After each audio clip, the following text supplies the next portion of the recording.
Chicago's largest public housing project. 28 buildings, 16 floors each, more than 20,000 certified residents, poor people stacked on top of one another, their problems multiplied, intensified. You carry your children downstairs and they play, and you never know what's going to happen. You know, you be sitting down there playing 1 minute, and whenever the fellas get into a rage and want to start shooting, or, you know, a little scaffold come between them, you have to run, and you can't run to the elevator because who going to wait for the elevator when somebody's shooting? See the mama come down, swept kid's brains up right there. I saw all that. See them shot all around the front there, everywhere. I see all that. All out the playground. Life at Robert Taylor is dominated by welfare, women, and children. A high percentage of Taylor residents receive public aid, and almost 90% of Taylor's households are one-parent families, one woman, that is, with an average of 4 children. At age 23, Janice Love is part of that pattern. She has only 2 children, but they represent the 3rd generation in her family to live or grow up here. For her and hundreds of other women who live here, the absence of a man in the home is considered neither unusual nor necessarily a handicap. You can have some parents where it's just rough in the household with that man. You got to deal with him, you got to deal with the children, and that's a burden on you too. You got some that's just as worse as the children. You got 3. If you say you got 2 children and a man and yourself, you got 3 children. You got to look after him and the 2 children and the house. So sometimes it's all right and sometimes it isn't for some people. For young men growing up here, there is no manhood in going to school or landing a job. That is a loser's game. The schools are bad, jobs hard to find. Still can't get no jobs. Just because you got a high school diploma don't mean you don't get a job. There's some everywhere looking for a job. So when they look at my face, they tell me, we'll call you so-and-so, so-and-so. I done filled out about 50 applications, and not one of them came through yet. Instead, being a man means being tough, hanging out, playing ball, shooting craps, or sometimes shooting one another when the street gangs turn violent. It ain't the building, it's the people up in here, you know? That's what it is, it's the people. They be out here shooting niggas off the porches and stuff, man. They're like when my little nephew got shot out there and thing, you know? Little 6-year-old boy, man, got killed. They caught they gang banging around here, man. There is both fear of violence here and acceptance of it, a resignation to what cannot be avoided. Rarely do the elevators run well, and even then they are havens for muggers and rapists. And the stairways are a poor alternative. I would be afraid to go out at night by myself. And if I'm out, I would be afraid to come in by myself. After 10, when you're out, you have to walk back up. You don't know what's on the stairway waiting for you. And we don't have no security protection at all, so you can't depend on that. That sums it up. Scared.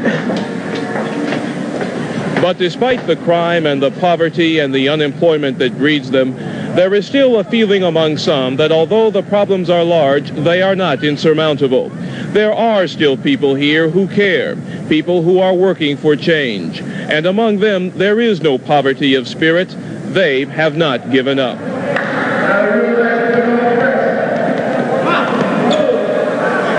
Catherine Wallace is one of those people. Her residents' organization, known as Truth, organized this basketball tournament, one of the few forms of organized recreation in the complex. I would say everybody is a potential victim. That's right.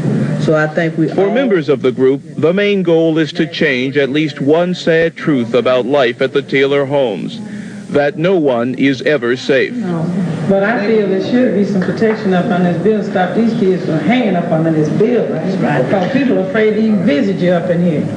That's right. Well, that's why the door right now. Anybody would look around here, they would be scared to even come in here. Police do patrol the grounds, but they are often afraid, say the residents, to venture inside when trouble flares. And residents also deride the ineffectiveness of the few armed security guards. They have people run around said they are security, but they don't secure anything, to my way of thinking.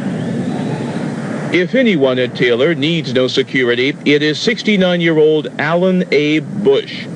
He raised a dozen children here, all now successful by middle-class standards. I fear the good Lord. I fear no man. You either do or you don't. Forget it. I'm disliked plenty by a lot of them, but I don't care. Youngsters and all, a lot of them don't like me. But that's where it better be in the state. Just that simple. Ain't nobody ever give me nothing. Never no aid, no relief, nothing. They say everybody up here's on aid and relief. I never done it in my life. And raised 12 children. Never give me nothing. And stayed home up in Madison White 47 years. How about that? And she still stays.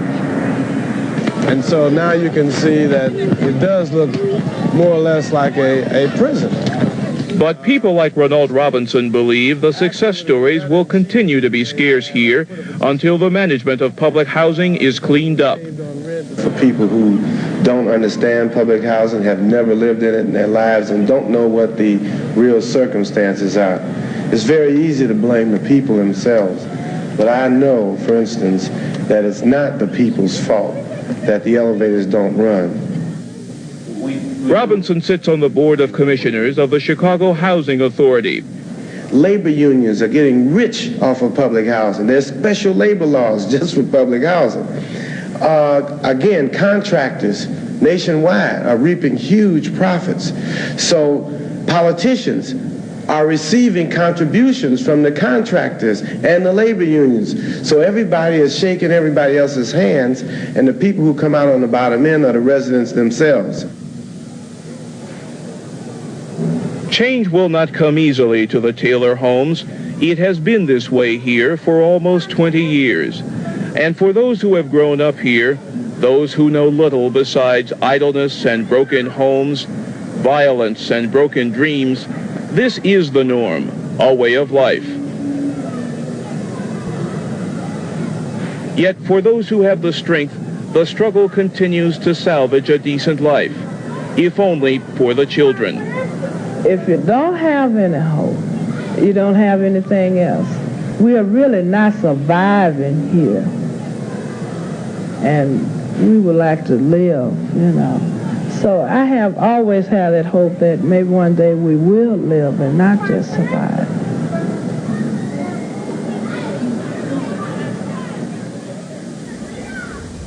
It was reminiscent of the bad old days of the 1980s. Cabrini-Green suddenly turned into a war zone as Chicago Housing Authority officers tried to catch several suspects in a reported drug sale.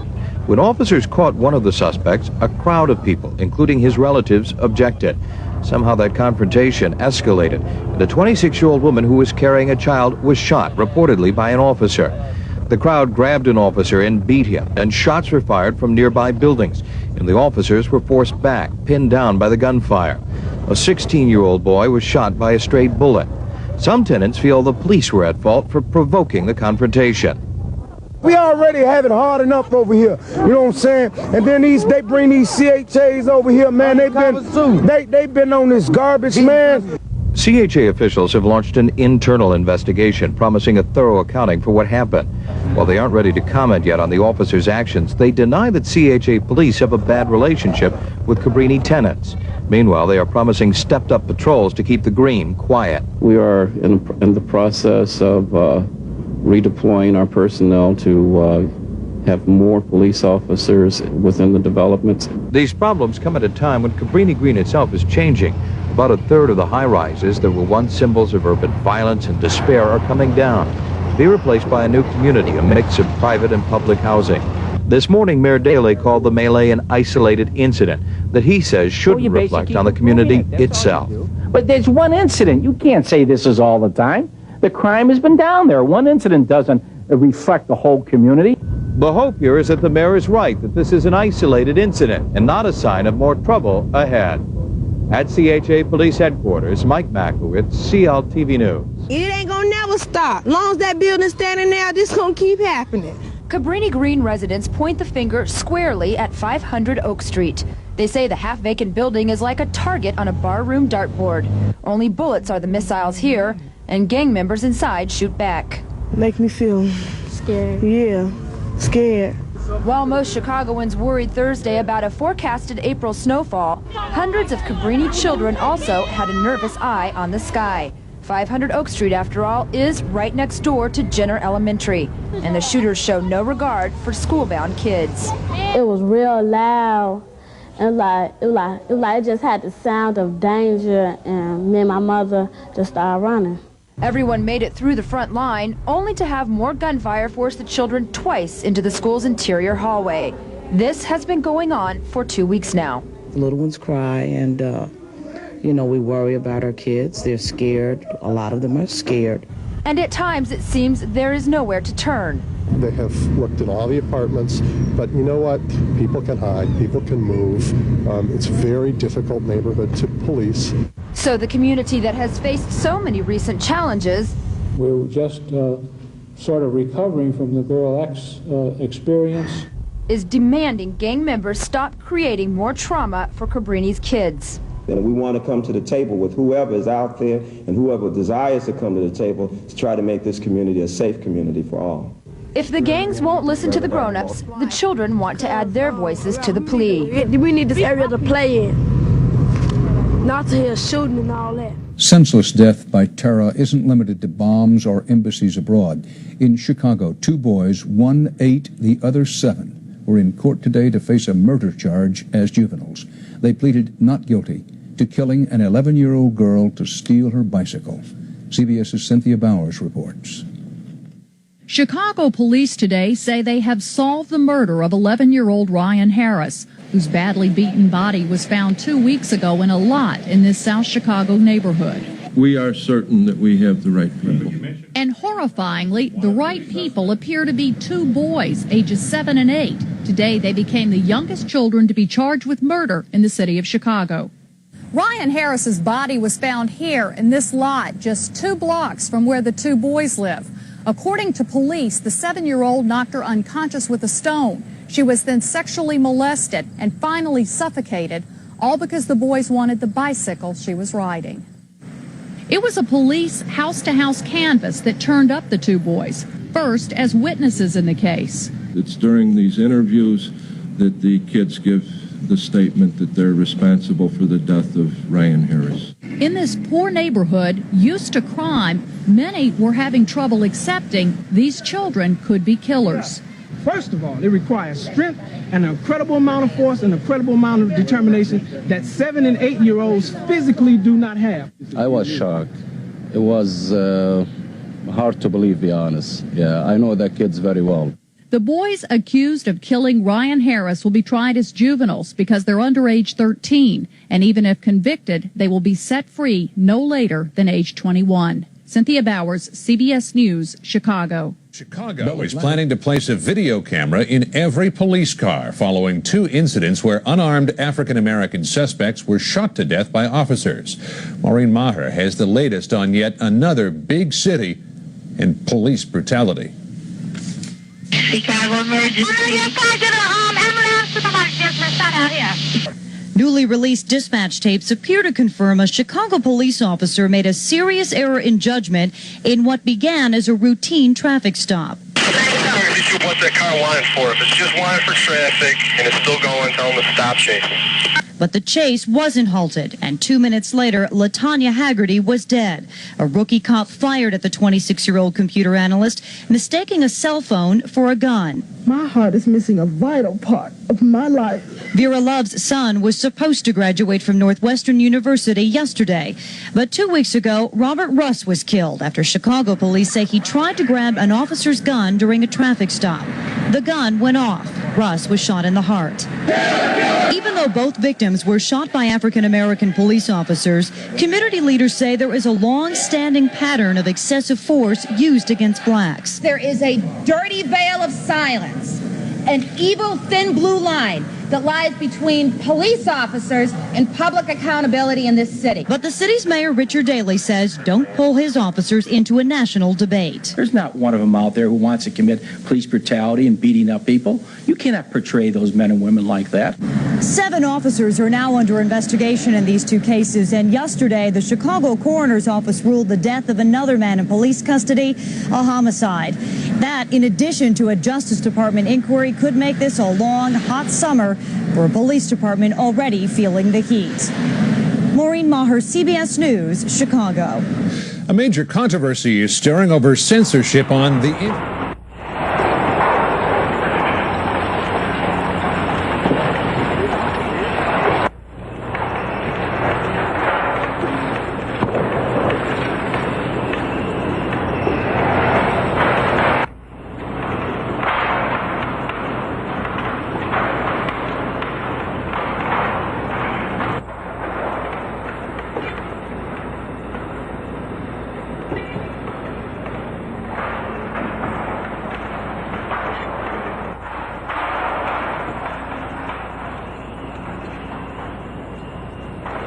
Yeah, this is real excitement. You know, I hope things come back to be better for everybody that lives around here.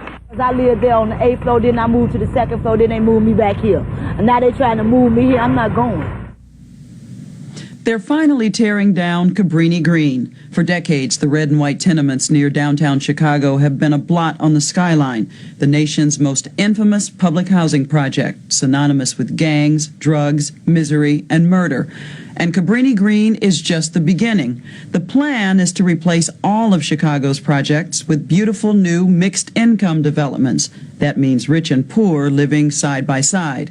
So what do you get when you take the country's most disadvantaged families, add in some young professionals, and build them a brand new neighborhood? Chicago is finding out. The experiment is already underway. It started with a bang and a round of applause. All over Chicago, they're tearing down the cinder block dinosaurs known here simply as the projects. They've been a disaster, with generations of children raised in the squalor, but no more. By the end of 2009, all 53 of Chicago's public housing high-rises will be gone. It's the largest demolition of public housing in the nation's history. It will uproot some 40,000 people, many of whom have never lived anywhere else but public housing. People like Larry Sargent. What'd you think when you heard that the city was going to tear down your building? I was glad. But you were to lose your home. I'd rather sleep on a cardboard box in the streets rather than keep going through what I was going through. In Cabrini-Green? Yes, a child at 12 and 11 years old with a gun, you know, you don't know where you might get it from. Larry Sargent grew up in Cabrini-Green, but when he took on sole custody of his baby son, he knew he had to break the cycle and get out. He never imagined that out might mean this, a brand new $70 million development just 100 yards from Cabrini-Green.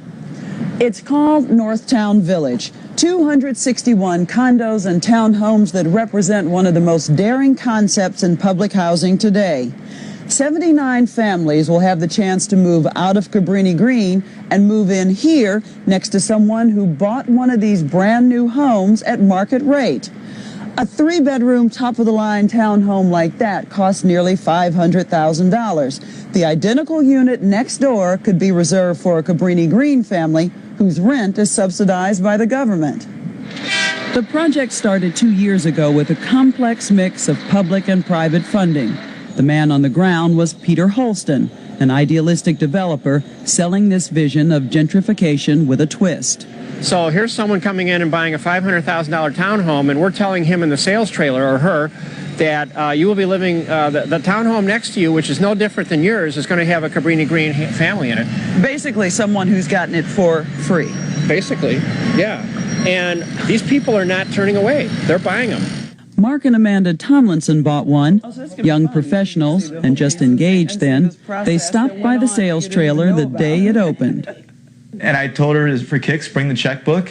And it was just a feeding frenzy in there. I mean, everybody was just screaming and yelling, and there's one lady in there that just yelling at her husband, just buy whatever is available. It doesn't matter what it looks like, just buy whatever's left. The Tomlinsons bought this 3-bedroom townhouse on the spot. Incredibly, all the units sold before they were even built. But why would anyone invest in a neighborhood like this? Because Cabrini-Green and now Northtown Village sit just a mile away from Chicago's ritziest strip. There's tons of shops, great stores, restaurants, and we've already seen huge big box retailers coming in. you just got to realize you go 2 blocks one way, we're in the middle of a public housing. We go 2 blocks another way, we're at Banana Republic. So finding buyers was easy. The hard sell was convincing public housing residents to apply. Peter Holston found that out when he made his pitch to a skeptical crowd at this town hall meeting at Cabrini-Green. We have 2 parks. In the Unit 1 park, we'll have a tot lot, and the other park will have like a splash fountain. Cabrini residents, already angry about being pushed out, thought Peter Holston's offer sounded too good to be true. Where are the units that are ready right now? These people are amazed. They're waiting to get taken advantage of. They're waiting to get screwed. They're waiting to, like, something go wrong. So they're sitting there the whole time saying, what's the catch? Exactly. Exactly. And the catch is? There isn't any. The catch is follow the building rules and enjoy yourself in a wonderful brand new home. But for many coming from the chaos of Cabrini-Green, the building rules are barrier enough. On top of the obvious, no drugs, no loitering, no loud music, there's perhaps the hardest expectation of all, that they fit in with their wealthy neighbors. For Larry Sargent, it all seemed overwhelming. Did you think you had a shot? Not really. You know, the way it was described as mixed incomes and, you know, there's going to be condominiums and townhouses and coach houses. I'm like, I'll just check it out, you know. But to get into Northtown Village, Larry Sargent and the other applicants would have to pass a screening process so tough that many people simply dropped out. There's a home inspection, a criminal background check, and mandatory drug tests. Let's just say there's some addiction issues or violence issues or something like that. You're going to have to fix it. At the time, Candace Howell was a vice president at Peter Holston's development company. She was in charge of the screening process. We're looking for things, red flags like criminal behavior against property, criminal behavior against people, guns, drugs, convictions. Because we're not miracle workers. With that in mind, you might think Larry Sargent's past would disqualify him from landing a spot at the new development. He spent his youth trying to escape all that was wrong with Cabrini-Green, joining the Army at 17 to get away. But after 6 years, he ended up right back where he started and spent the last 15 years struggling with drug addiction. But when Northtown Village held its first orientation meeting, Larry Sargent was one of the first to arrive. Our role, our goal, is to try to identify the things that's going to stop you from succeeding and help you move through those things, right? Candace Howell made it clear from day one, Northtown Village would be nothing like Cabrini-Green. She literally gave lessons on how to get along there. You get good neighbor training. How do I go out there and be a good neighbor? You know, I mean, maybe some people don't need to know how to do that, but when you've been like watching out your door and wondering who's next door, you know, for all the time you've been in public housing, you might not want to go be no good neighbor. Am I saying that you're going to go out there and set up barbecue grills with the folks next door? Not necessarily so. We're going to have a bunch of social events, and we're going to push the concept of building a community. Sherry Wade was desperate for a safer community. A run of bad luck landed her at Cabrini-Green 8 years ago. For her 2 youngest children, Travis 12 and Jamila 9, the projects have been a prison. To keep them safe, Wade says, she keeps them indoors. Kids are supposed to go outside and play and ride bikes, and mine don't do that. So the ones who grew up in the project don't even know how to ride a bicycle? No, they don't. Larry Sargent and Sherry Wade both made it to the next stage of the application process, which included attending a meeting with some of the buyers. We might have white neighbors on the 3rd floor, and I live on the 2nd floor, and if they come out And see, my children, I want them to know that if they speak, that you'll speak back. You know that about them already. You know what I'm saying? They're not going to be the residents that go, you know, like, don't speak to me. You know? Yeah, we've already spoken. Wade seemed a shoo-in. This is going to be huge. But her application hit a snag. Her on-again, off-again husband wouldn't pass the drug test, and she knew it. So she found herself in an incredible position. Her husband on one hand, a brand new home on the other, and Candace Howell in the middle. Can you make exceptions in a case like that? Make exceptions for Sherry and then bring in the person next time that had a serious criminal background. They're difficult choices to make. Sherry Wade saw the writing on the wall and made a wrenching choice. She and her children would leave her husband behind. I couldn't keep having it happen to the whole family. It wasn't just affecting him, it affected the whole house. Larry Sargent was determined not to let drugs stand in his way either. He goes regularly for counseling at the VA hospital now, a commitment that helped win him a spot at Northtown Village. He packed up his things, packed up his son, and left Cabrini-Green for the last time. Then, just a 5-minute walk away, he began a new life, the sudden sovereign of a brand new 2-bedroom apartment. It's your bedroom. With a bird's eye view. Yep, just sit right here and just watch it happen. It was, told years ago that one day all these projects are going to be gone. And I just never thought that it would happen. But it has. But not everyone will be lucky enough to live in a place like Northtown Village. So far, 36 high-rises are gone. But aside from Northtown Village, construction of new replacement housing has barely begun. And even when it's done, there will be 14,000 fewer public housing apartments than when the demolition began. Peter Holston says it's the biggest hitch in the city's plans. What's going to happen to all those other families who fall through the cracks? Well, hopefully they won't fall through the cracks, but you're right. I mean, there is a huge need. In Cabrini alone, I believe there are several thousand families left. It's going to be tight. It's going to be really tight. This is a crisis. Mixed income isn't the answer. It's not going to accommodate. It's a fraction of the need. The city's been trying to help others find homes outside public housing with mixed results. Some resentment has been directed at Northtown Village. There's been vandalism and a couple of break-ins.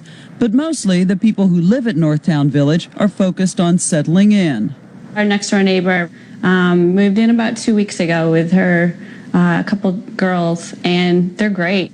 The Tomlinsons say they hope their presence here makes a difference. There's been this cycle of isolation that's gone on for, 30, 40 years, whatever it is. And my hope is that this breaks that cycle. In 20 years from now, I think everybody will be happy we did this. Larry Sargent is glad he did it, as we saw when we went to visit him several months after he moved in.